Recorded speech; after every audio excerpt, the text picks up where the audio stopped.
Welcome back, students. Today we are going to take a look at multi-step equations. And multi-step equations, you may remember, are going to require us to do, multiple things. For example, we might have to distribute using the distributive property. We will probably have to combine like terms.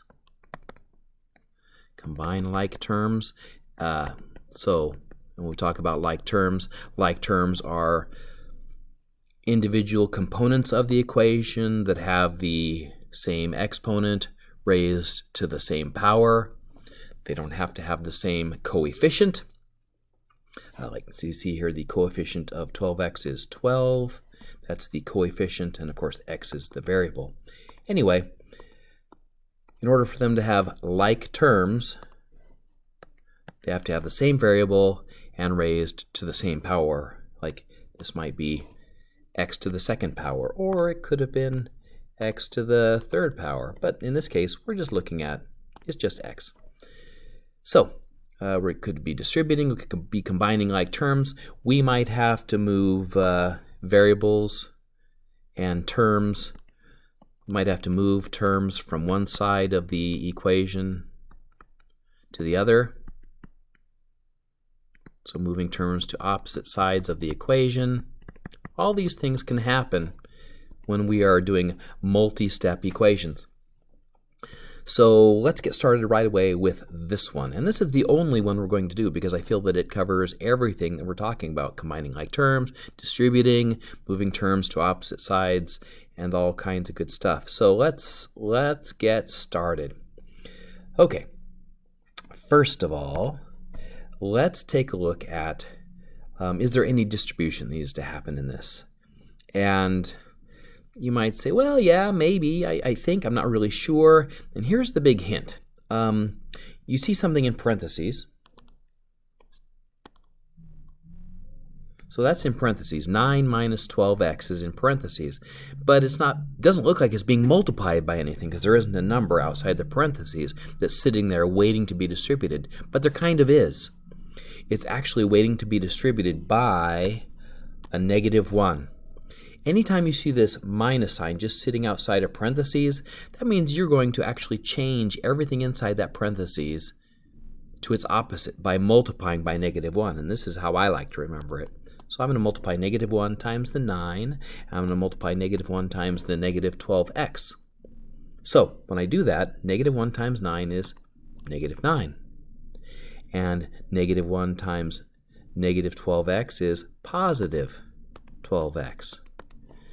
So you can see everything inside the parentheses changed signs because it had that minus sign just sitting out there. So remember, anytime you've got just a negative sign sitting outside the parentheses, everything inside the parentheses changes. So we did have to use distribution. Now, if that had been like a -2, we would have multiplied everything in there by -2, but we didn't. So let's not waste any more time talking about it.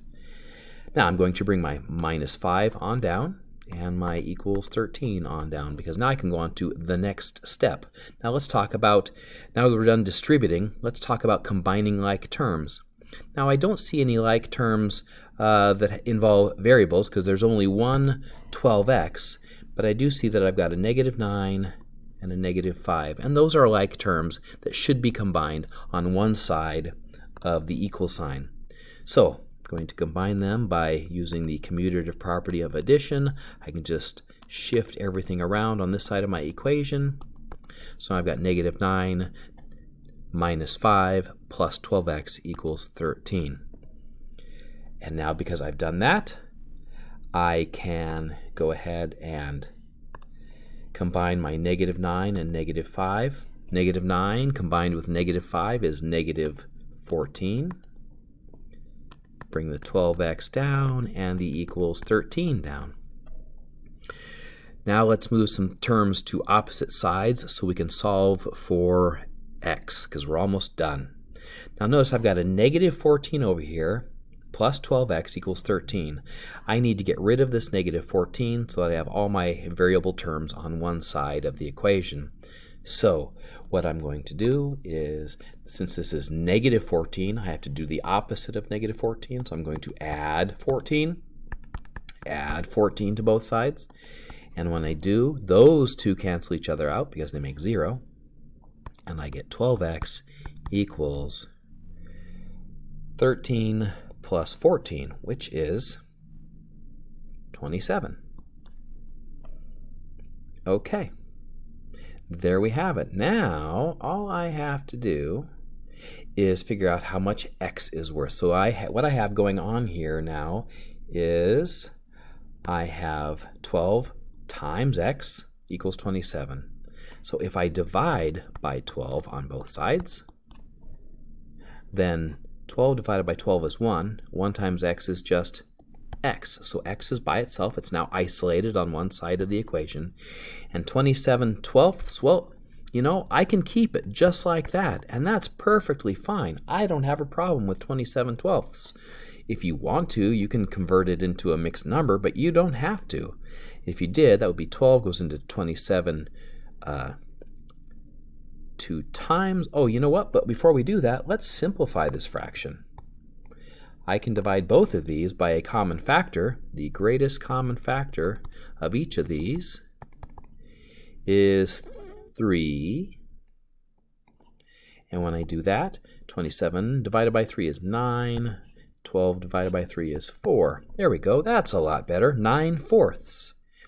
And if I really want to, I can now say, well, that's going to be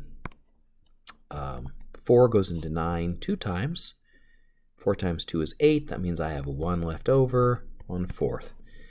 But if I'm being perfectly honest, I much prefer the improper fraction answer because it's easier to use for other things other than the mixed number. So there you have it.